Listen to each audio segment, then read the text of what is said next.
আসসালামু আলাইকুম। আজকে আমরা সেট ও ফাংশন করব।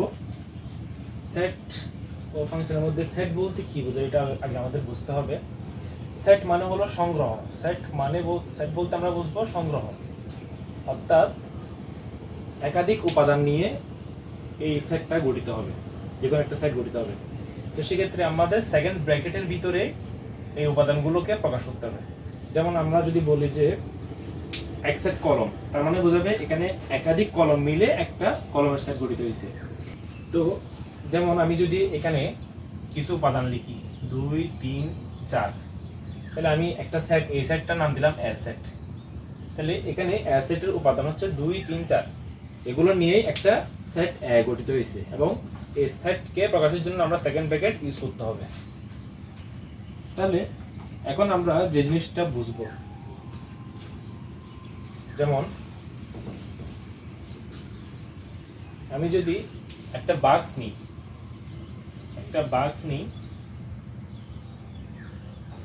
এই বাক্সের ভিতর এই টোটাল বাক্সটাকে আমরা সার্বিক সেট বলতে পারি, অর্থাৎ এটাকে আমরা ইউ দিয়ে প্রকাশ করতে পারি। ইউ দিয়ে বোঝায় সার্বিক সেট।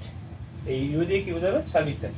তো এই বাক্সের ভিতরে আমি দুইটা সেট নিলাম, এটা একটা সেট এবং এটা আরেকটা সেট। এই সেটের নাম দিলাম যে হচ্ছে এ, এই সেটের নাম দিলাম বি। তাহলে এ সেটের উপাদানগুলো আমি ধরতে পারি 1 2 3, আর বি সেটের উপাদান ধরলাম যে 2 3 2 4 6, 2 4 অথবা 5 ধরলাম। তাহলে এ সেটের উপাদান এখানে কি কি? এ সেট হচ্ছে এই জিনিসটা। তাহলে এ সেটের উপাদান আমরা লিখতে পারি 1 2 3, আর বি সেটের উপাদান ধরলাম 2 4 5।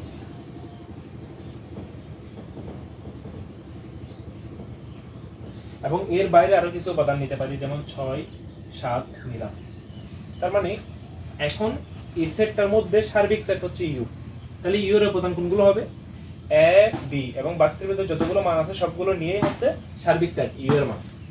এই ইউটাকে আমরা বলতে পারি সার্বিক সেট।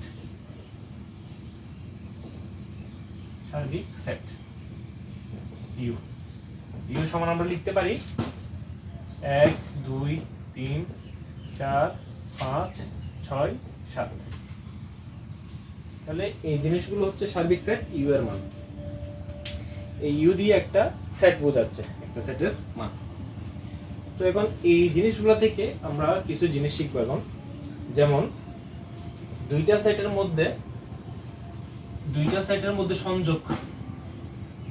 মধ্যে সংযোগ বোঝানোর জন্য এই মাঝখানে ইউ আকৃতির একটা চিহ্ন দিতে হয়, সিম্বল দিতে হয়।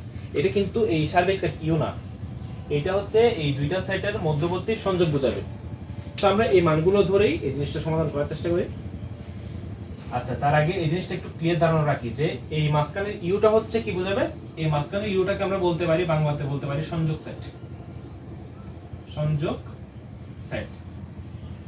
এবং এটাকে ইংরেজিতে বলতে পারি ইউনিয়ন বলতে পারি।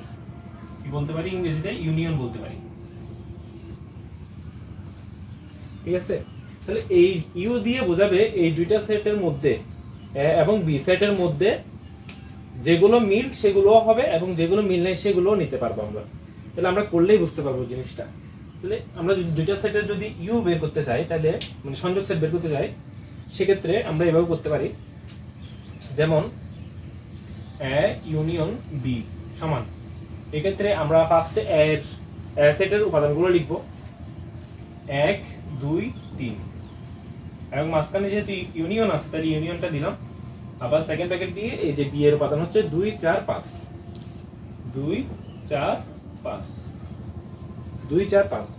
তাহলে এখানের মধ্যে এদের সংযোগ বলতে বোঝাবে মিলমিল সবগুলা। তাহলে এখানে কি কি হইতে পারে? 1 হবে এবং 2 এখানেও আছে এখানেও আছে। তাহলে এই দুই জায়গা থেকে আমরা একটা 2 নিব। তাহলে 1 নিলাম, 2 নিলাম, 3 এখানে আছে, এটা হবে 4, এটা হবে 5 হবে। অর্থাৎ মিলমিল সবগুলো আমরা নিছি এবং যেগুলো মিল সেগুলো থেকে জাস্ট একটা আমরা নিতে পারবো। তাহলে এখন সেকেন্ড ব্র্যাকেট দিয়ে ক্লোজ করতে হবে। তাহলে এভাবে একটা সেটের দুইটা সেটের মধ্যবর্তী সংযোগ সেট আমরা বের করতে পারি এইভাবে। এটা গেছে 1 নাম্বার পয়েন্ট, সংযোগ সেট। আমরা শিখছি সংযোগ সেট। এর পরবর্তীতে শিখবো আমরা ছেদ সেট। দুইটা সেটের মধ্যে ছেদ সেট কিভাবে হয় সেটা বের করব। তাহলে দুইটা সেটের মধ্যে আমরা এখন ছেদ সেট শিখব। তো ছেদ সেট জিনিসটা এভাবে ক্যাপ আকারে, মাথার টুপি আকারে দিতে হয় দুইটা সেটের মধ্যবর্তী, দুই বা ততোধিক সেটের মধ্যবর্তী ছেদ সেট। তাহলে এই জিনিসটাকে আমরা বাংলাতে বলতে পারি ছেদ সেট, এবং ইংরেজিতে আমরা ক্যাপ বলতে পারি, এই যে এই জিনিসটাকে। তো এটা কেমনে বের করব? ফার্স্টে এই সেম সিস্টেমে আগে এর মানগুলো বসাইতে হবে। এর সেট হচ্ছে 1 2 3 এবং ক্যাপ চিহ্নটা দিতে হবে। আবার বি এর সেটের উপাদান হচ্ছে 2 4 5, 2 4 5। তাহলে এদের মধ্যবর্তী এই চিহ্নটা দিয়ে বোঝাবে হচ্ছে শুধু মিলগুলা। ছেদ সেট দিয়ে বোঝায় শুধুমাত্র দুইটা সেট বা ততোধিক সেটের মধ্যে যেগুলো মিল থাকবে সেগুলোই হচ্ছে এটার আনসার হবে। তাহলে সেই ক্ষেত্রে এখানের মধ্যে আমরা মিল পাচ্ছি শুধুমাত্র 2 এ, এখানেও 2 আছে, এখানে 2 আছে। তাহলে এই দুইটা সেটের মধ্যবর্তী সংযোগ সেট বা ছেদ সেটের মান হবে, ছেদ সেট বা ক্যাপের মান হবে 2। এটাকে আমরা বলবো ছেদ সেট, অর্থাৎ শুধুমাত্র মিলগুলা। যেমন এখানের মধ্যে যদি আমরা বুঝতে চাই, তাহলে এই যে 2, এটা দুইটার মধ্যে আছে, দুইটা সেটের মধ্যে 2টা আছে, যার কারণে এটার নাম হচ্ছে ছেদ সেট বা ক্যাপ। আর সংযোগ সেট হইলে এই উপাদানগুলো হইতো, এই উপাদানগুলো হইতো, কিন্তু এগুলো হইতো না, কারণ এগুলো a b এর মান না। তাহলে আমরা দুইটা জিনিস শিখলাম, প্রথমটা হচ্ছে সংযোগ সেট, দ্বিতীয়টা হচ্ছে ছেদ সেট। 2 নম্বর পয়েন্ট দিতে পারি। তো এবার আমরা শিখবো হচ্ছে পূরক সেট। কি শিখবো? পূরক সেট। এবার আমরা শিখবো পূরক সেট। পূরক সেটকে কয়েকভাবে প্রকাশ করা যায়। যেমন আমরা যদি বলি যে পূরক সেট, এই একটা সেটের মানে a সেটের পূরক সেট আমরা বের করতে যাচ্ছি, তাহলে সেক্ষেত্রে কিভাবে করতে পারবে? এই চিহ্নটা এভাবে বলতে পারি যে a প্রাইম বলতে পারি এটাকে আমরা পূরক সেট, অথবা এটাকে এভাবে না দিয়ে প্রশ্নে এভাবে দিতে পারে, মাথার উপর ছোট করে c। তাহলে এগুলো থাকলে আমাদের বুঝতে হবে পূরক সেট বের করতে বলতেছে। তো পূরক সেট জিনিসটা কিভাবে বের করে? যেমন এখানে আমাদের a সেটের আমরা পূরক সেট বের করতে যাচ্ছি, তো সেই ক্ষেত্রে এই জিনিসটা দিয়ে বোঝাবে হচ্ছে সার্বিক সেট যেটা আছে, এই যে সার্বিক সেট মানে টোটাল যে মানগুলা সেগুলা থেকে সার্বিক সেট থেকে বাদ দিতে হবে, মাইনাস করতে হবে। কি মাইনাস করতে হবে? এই প্রাইমটা বাদ দিয়ে যা থাকবে তা মাইনাস করতে হবে। যেমন এখানে a এর পূরক সেট বের করতে বলছে, তার মানে ভিতরে a আছে, প্রাইমের ভিতরে কি আছে? a আছে, তাহলে a বাদ দিতে হবে, তাহলেই আমাদের এটা পূরক সেট বের করা হবে। তাহলে এটা যা, এটাও সেম প্রসেস, সেম জিনিস। প্রাইম না দিয়ে অনেক সময় মাথার উপর c দিতে পারে। তো এই জিনিসটা মূলত কি? পূরক সেট। এখন আমরা মানগুলো বসাই। ইউ এর মান হচ্ছে কত? 1 থেকে 7 পর্যন্ত। তাহলে 1 2 3 4 5 6 7 দিলাম। এরপরে মাইনাস চিহ্নটা দিতে হবে, এটা বাদও বলে অনেক সময়। এর মানটা বসাবো 1 2 3, 1 2 3। তো এই জিনিসটা একটু ভালো করে খেয়াল করতে হবে, কারণ ম্যাক্সিমাম স্টুডেন্ট এই জায়গায় ভুল করে। তো বিয়োগটা কিভাবে করতে হয় বা বাদটা কিভাবে করতে হয়? এখানে এটা হচ্ছে প্রথম সেটের উপাদান, এটা দ্বিতীয় সেটের উপাদান। তাহলে প্রথম সেটের উপাদানের সাথে দ্বিতীয় সেটের উপাদানের যেগুলো মিল থাকবে শুরুতেই সেগুলো বাদ চলে যাবে, মানে আমরা বাদ দিয়ে দিব। এর পরবর্তীতে প্রথম সেটে যে মানগুলো থাকবে সেইগুলো হচ্ছে আমাদের আনসার। হয়তোবা এখানে মিল থাকার পরে এখানে কিছু জিনিস এক্সট্রা থেকে যেতে পারে, ওই জিনিসগুলোর দিকে তাকানোর দরকার নেই। এখানের সাথে এখানে বাদ দিয়ে দেওয়ার পরে উপাদানগুলো, এই প্রথম সেটের মধ্যে যে মানগুলো থাকবে সেগুলোই হচ্ছে আমাদের আনসার হবে বিয়োগের ক্ষেত্রে। তাহলে দেখি আমরা এখানে 1 2 3, 1 2 3 মিল আছে, তাহলে এগুলো বাদ দিয়ে আর যেগুলো থাকবে সেগুলোই আমাদের আনসার। তাহলে 4 5 6 7, 4 5 6 7, এগুলো হচ্ছে আমাদের এর পূরক সেটের মান, এটাই আনসার। তো এটা পূরক সেট যেভাবে যে প্রসেস আমরা বের করছি, দুইটা সেটের মধ্যে বিয়োগফলও আমরা সেম ওয়েতে বের করতে পারি। যেমন আচ্ছা, তাহলে যদি বি এর পূরক সেট বলতো, তাহলে আমরা এখানে বি প্রাইম দিতাম। বি প্রাইম বলতে ইউ থেকে বি বাদ যাইতো তখন, তার মানে ইউ সেটের মান বসাইতাম, মাইনাস দিয়ে এই বি সেটের মান বসাইতাম, যেগুলো মিল থাকবে সেগুলো বাদ দিয়ে এখানের মধ্যে যে উপাদানগুলো থাকবে সেটাই কিন্তু বি এর পূরক সেটের মান হইতো। এখন আমরা সেম প্রসেসে যদি দুইটা সেটের মধ্যে বিয়োগ করতে চাই, সেম ওইটাই করব, তবে সেটা কিন্তু পূরক সেট হবে না। যেমন আমাদেরকে বলতে পারে যে a থেকে b বাদ কত হবে, তাহলে সেক্ষেত্রে আমরা a এর মান বসাইতাম 1 2 3 এই মাইনাস চিহ্নটা দিলাম, বাদ চিহ্নটা, তারপর বি এর মান হচ্ছে 2 4 5। তাহলে এখানে কিভাবে করতে পারি আমরা জিনিসটা? এখানের মধ্যে দেখেন ফার্স্টে যেগুলো মিল থাকবে দুইটা সেটের মধ্যে ওগুলো বাদ দিয়ে দিব। তো এখানে 2 মিল আছে, এখানে 2 মিল আছে, তাহলে 2 বাদ চলে যাবে। এর পরবর্তীতে আমরা এদিকে কি আছে আর তাকাবো না, এই সেটের মধ্যে যে মানগুলো থাকবে সেগুলো হচ্ছে আমাদের আনসার। তাহলে 2 2 চলে গেছে, এখানে আছে 1 আর 3, তাহলে এটাই হচ্ছে বাদ দিয়ে মান বা এটাই আনসার, এটাই আমাদের আনসার। আচ্ছা, তাহলে আমরা 4টা জিনিস শিখলাম এখন পর্যন্ত। ফার্স্ট হচ্ছে সংযোগ সেট, তারপর ছেদ সেট, তারপর হচ্ছে পূরক সেট, এরপর সার্বিক সেট, এরপর বিয়োগফল, দুইটা সেটের মধ্যবর্তী বিয়োগফল। তো এবার আমরা ফাঁকা সেট বা নিশ্চয় সেট বের করা শিখব। তাহলে এখন ফাঁকা সেট বলতে বোঝাবে, ধরেন এটা আমি ধরলাম যে বি সেটের উপাদান, এটা না ধরে এভাবে ধরলাম, শুধু 4 5 ধরলাম। তাহলে এখন আমাদের বলতেছে যে এ ক্যাপ বি এর মান বের করতে বলছে, মানে দুইটা সেটের মধ্যবর্তী ছেদ সেট বের করতে বলছে। তো সেই ক্ষেত্রে আমরা এর মান হচ্ছে, এর সেটের মান হচ্ছে 1 2 3 ক্যাপ দিলাম, বি সেটের মান হচ্ছে কত 4 5। তো এই ক্ষেত্রে দুইটা সেটের মধ্যে কোনো মিল কি আছে? নাই, কোনো মিল নাই, মানে আমাদের আনসার হবে ফাঁকা সেট। ফাঁকা সেট এভাবে দিতে হয়, অথবা আমরা চিহ্নটা এভাবে দিতে পারি, দুইটা সেকেন্ড ব্র্যাকেট, মাঝখানে কিছু থাকবে না। তাহলে এটার নাম হচ্ছে ফাঁকা সেট, এই দুইটার নাম হচ্ছে কি? ফাঁকা সেট। যে কোনো একভাবে প্রকাশ করা যায়, ফাঁকা সেট। খেয়াল করতে হবে এগুলা, ফাঁকা সেট। তো অনেক সময় এমসিকিউতে এইভাবে আসতে পারে, অপশনটা এভাবেও দিতে পারে ফাঁকা সেট বোঝানোর জন্য, কিন্তু এটা কারেক্ট আনসার না, হয় এভাবে হবে অথবা এভাবে হবে, এটা কারেক্ট আনসার না। তো এখন দুইটা সেটের মধ্যবর্তী যদি কোনো কমন উপাদান না থাকে, সেক্ষেত্রে এই দুইটা সেটকে আমরা নিশ্চিত সেট বলতে পারবো। তাহলে যেহেতু এদের মধ্যে সাধারণ কোনো উপাদান, এদের মধ্যে যেহেতু এ ক্যাপ বি ইজ মানে ফাঁকা সেট, যেহেতু এই দুইটার মান হচ্ছে ফাঁকা সেট, অতএব এই দুইটা সেটকে পরস্পর আমরা নিশ্চিত সেট বলতে পারি। অতএব এ ও বি সেট দুইটি পরস্পর নিশ্চিত সেট, পরস্পর নিশ্চিত সেট আনসার। তাহলে নিশ্চিত সেট বের করতে বললে আমরা এভাবে করব। তাহলে নিশ্চিত সেট গেছে এবং ফাঁকা সেট জিনিসটা বোঝা গেছে।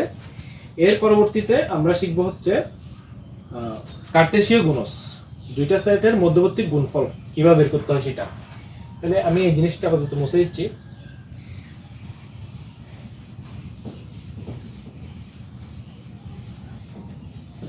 ধরলাম যে এ এবং বি এই দুইটা সেটের মধ্যে গুণফল বের করতে বলতেছে। এই যে গুণফলের বিষয়টা হচ্ছে কার্তেশীয় গুণজ, সেটের মধ্যে দুইটা সেটের গুণফল। তাহলে আমরা সমান দিলাম, এর মান হচ্ছে 1 2 3 গুণ আকারে থাকবে, বি এর মান হচ্ছে, বি সেটের মান হচ্ছে 4 5। তো এখন আমরা গুণ করার প্রসেসটা শিখব। ফার্স্টে এই উপাদান দিয়ে এখানে যতগুলো উপাদান থাকবে সবগুলোকে গুণ করতে হবে। তাহলে আমরা সেটা এভাবে করতে পারি, 1 4, এখানে ফার্স্ট ব্র্যাকেট দিয়ে করতে হবে, টোটালটাকে সেকেন্ড ব্র্যাকেট দিয়ে ক্লোজ করব আমরা। সেটের মধ্যে এই জিনিসটাকে একটু খেয়াল করতে হবে, এখানে ফার্স্ট ব্র্যাকেট দিয়ে হবে সবগুলো, প্রত্যেকটা উপাদান। তাহলে 1 4, 1 4 1 5, পিছনে ব্যাক করা যাবে না কিন্তু।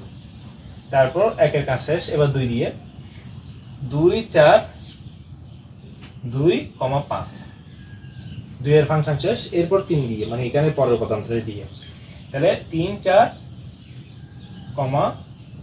3 5 শেষ। এখন টোটালটাকে সেকেন্ড ব্র্যাকেট দিয়ে ক্লোজ করতে হবে। তো এইভাবে আমরা কার্তেশীয় গুণজ বিষয়টা করতে পারবো, দুইটা সেটের মধ্যবর্তী গুণফল। আচ্ছা, এর পরবর্তীতে আমরা উপসেট বা প্রকৃত উপসেট বিষয়টা জানবো। ধরে নিলাম আমরা এই একটা সেটের উপসেট বের করতে যাচ্ছি। সেটের উপসেট বের করতে যাচ্ছি। আচ্ছা, আমাদের দুইটা জিনিস একটু মাথায় রাখতে হবে, একটা হচ্ছে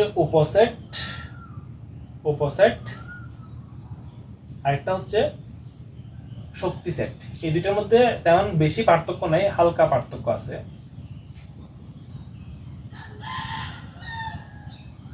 তো দুইটা আমরা একসাথে বুঝবো। ধরলাম আমরা এই এ সেটের উপাদান আছে কয়টা, একটা দুইটা তিনটা, বি সেটের উপাদান আছে একটা দুইটা। তাহলে আমরা যদি এ সেটের উপসেট বের করতে চাই, এর উপসেট যদি আমরা বের করতে চাই অথবা শক্তি সেট যদি বের করতে চাই, শক্তি সেটের ক্ষেত্রে আমরা পাওয়ার অফ এ এভাবে লিখতে পারবো। যে সেটটার উপসেট বের করতে চাবো ওটা পি অফ দিয়ে আমরা করতে পারতেছি। এখানে বি সেট বললে পি অফ বি লিখতাম আমরা, এভাবে করতে হইতো। তাহলে উপসেট বের করার বা শক্তি সেট বের করার সূত্রটা হচ্ছে 2 পাওয়ার n। অর্থাৎ এখানে এর উপাদান আমরা দেখতেছি কত, এর উপাদানকে আমরা যদি n দিয়ে প্রকাশ করি, এর উপাদান হচ্ছে কয়টা আছে এখানে মান, এর উপাদান। আচ্ছা, আমি একটু ভেঙে লিখি, এই জিনিসটা থাকুক। এখানে এর উপাদান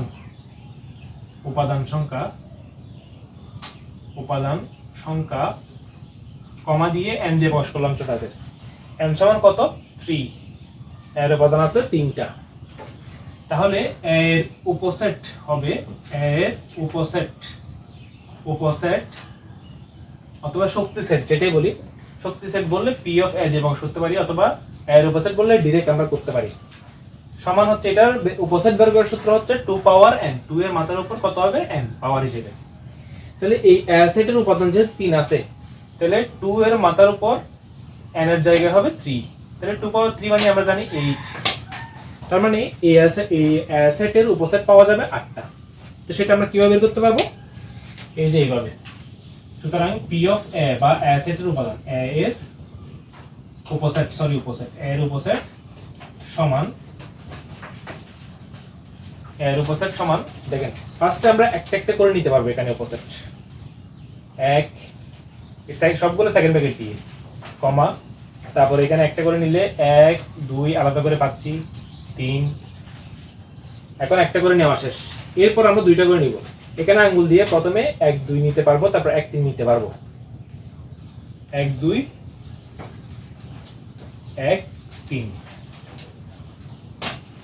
তাহলে প্রথমে এটা ধরে দুইটা করে নেওয়া শেষ, তারপরে এখানে আঙ্গুল দিব, পিছনে যাওয়া যাবে না। তাহলে 2 3, এখানে পাচ্ছি 2, 3। তাহলে এটা নিয়ে ধরা শেষ। এরপর এখানে আঙ্গুল নিলে এখানে কিন্তু একটাই উপাদান আছে, তাহলে এটা নিয়ে হবে না। এর পরবর্তীতে আমরা টোটাল 3টা নিয়ে করব। দেখেন একটা করে নেওয়া শেষ, দুইটা করে নেওয়া শেষ, এরপর টোটালটা নিয়ে নিব। তাহলে 1 2 3। এর পরবর্তীতে আমরা একটা ফাঁকা সেট দিতে হবে, উপসেট বা শক্তি সেট নির্ণয় করার ক্ষেত্রে ফাঁকা সেটটা দিলাম। তাহলে আমাদের দেখি কয়টা উপাদান হয়েছে, এর উপসেটের উপাদান কয়টা হয়েছে, 1টা 2টা 3টা 4টা 5টা 6টা 7টা 8টা। এই যে উপসেট 8টা চলে আসছে। অর্থাৎ সেটের উপাদান যত হবে তার উপসেট হবে 2 পাওয়ার n। যেমন আমরা যদি বি এর উপসেট বের করতে যেতাম, তাহলে এখানে n হইতো যে 2, কারণ বি এর উপাদান হচ্ছে 2টা। তাহলে বি এর উপসেট হইতো 2 পাওয়ার 2, তার মানে 2 2 4টা হইতো। ফার্স্টে আমরা একটা করে নিতাম, তারপর দুইটাই নিতাম, তারপর হচ্ছে ফাঁকা সেট দিয়ে দিতাম, তাহলে 4টা উপসেট পাইতাম। তো এখান থেকে আমাদের প্রকৃত উপসেটটা বের করবে। এখান থেকে আমরা প্রকৃত উপসেট হবে যে কত, এখানে যত উপসেট থাকবে তার থেকে 1 কমাই দিতে হবে, তাহলে আমরা প্রকৃত উপসেটটা পাবো। তো এই সেটের যদি আমরা প্রকৃত উপসেট বের করতে চাই, তাহলে আমাদের জাস্ট এই জিনিসটা বাদ দিতে হবে, মানে এই টোটাল যে জিনিসটা সেটা বাদ দিলেই আমরা প্রকৃত উপসেট পেয়ে যাচ্ছি। অর্থাৎ উপসেট যা থাকবে তার থেকে 1 কম হবে প্রকৃত উপসেট। অর্থাৎ আমাদের সেটের উপসেট যেহেতু 8 হয়েছে, তাহলে সেটের প্রকৃত উপসেট হবে 7টা। 8 থেকে 1 মাইনাস দিলে 7 হবে। তো আমরা কোনটা বাদ দিতে পারি, এখান থেকে এই টোটাল জিনিসটা বাদ দিলেই আমরা এই সেটের প্রকৃত উপসেট পেয়ে যাব, এভাবে, যেটা এমসিকিউ তে বেশি আসে। তাহলে এখন আমরা উপসেট বা প্রকৃত উপসেট শিখছি। তো এখানে উপসেটের সাথে আমি বলছিলাম শক্তি সেটটা একটু একসাথে শিখে দেওয়ার চেষ্টা করব। তো শক্তি সেটের মধ্যে তেমন একটা পার্থক্য নেই, জাস্ট এখানে এই টোটাল জিনিসটাকে আমরা যদি টোটালটাকে সেকেন্ড ব্র্যাকেট দিয়ে আবার ক্লোজ করে দিই, তাহলে আমরা শক্তি সেট পেয়ে যাব, সেটের শক্তি সেট মানে পি অফ এ পেয়ে যাব। এটাই, এতটুকু আর কোনো পার্থক্য নাই।